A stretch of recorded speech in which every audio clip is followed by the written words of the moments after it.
infidelity changes us for life. It doesn't just happen and then we get over it.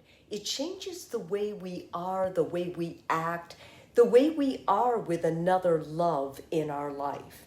The important thing to understand is when someone makes the decision to cheat on their partner, they're not only changing the way they're going to live, they're changing the way their partner's going to feel for a long time.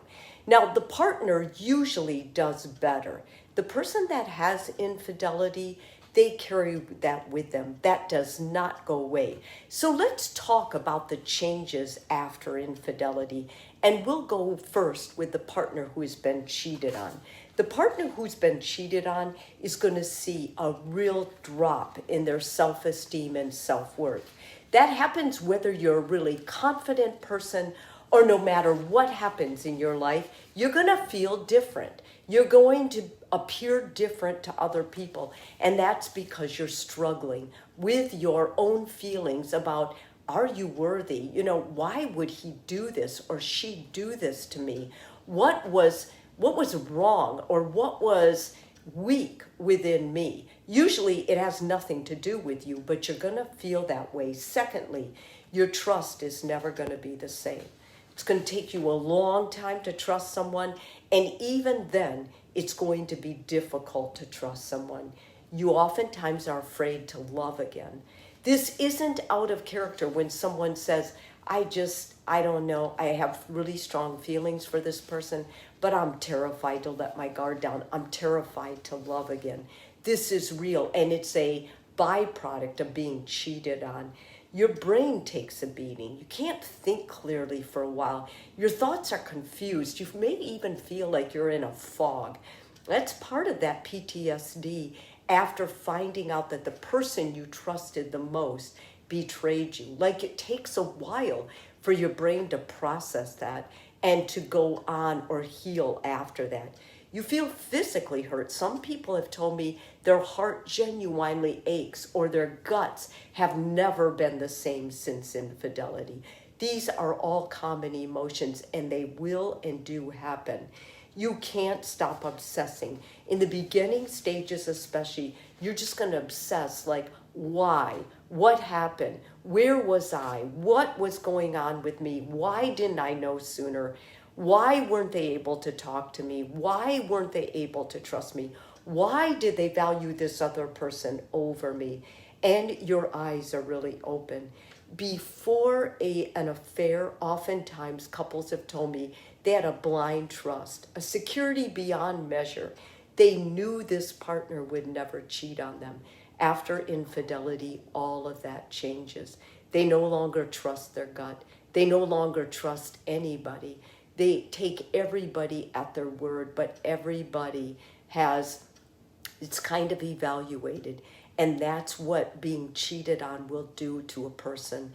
And it will go, this will pass. It hopefully will heal, but you will always carry some of this with you. In a real way, your innocence is gone. Now let's talk about the person who commits infidelity. Well, oftentimes you feel humiliated.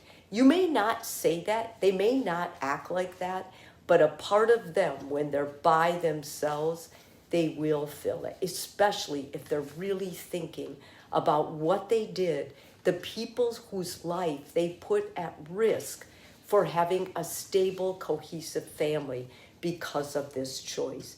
Their spouse is going to have permanent ammunition against them. If they do stay married, the other partner will always have this ammunition or this ability to say, your character failed in this area. There's no ifs, ands, or buts. Can't fake it anymore. Can't lie about it. Can't blame somebody else. It was on you. Your children may blame you, especially as they get older and they find out the truth. You can't even trust or be loyal to yourself. Basically, you weren't in control of that choice, or you were, but you went with a very bad, toxic choice. And now you have to remind yourself that that need, that flesh, overrode everything else. Your need for that pleasure overrode everything else that mattered to you in your life. Everything you do will be questioned, no matter what. It's going to be questioned by your partner. It's going to be questioned by people close to you, going to be questioned by good friends. Because you made such a bad choice before, why wouldn't you choose a bad choice again? You lose credibility. I mean, sometimes people have lost jobs over their infidelity. Things happen in life. And if your character is flawed in this area, let me tell you, people that are invested in you are going to look at you in a different light. Your confidence may get a temporary boost. If you got a lot of confidence from dating someone popular or someone important, you may feel pretty good for a while. But believe me, that's going to be temporary. And it's important that you know that. The ultimate decision is always up to the person who cheats. It is a choice. It's a choice you make. Most of the time, it's riddled in selfishness, needing a self-pleasure and putting everybody's lives who you love behind that pleasure. So before you cheat on a partner, make sure you are willing to take the risk.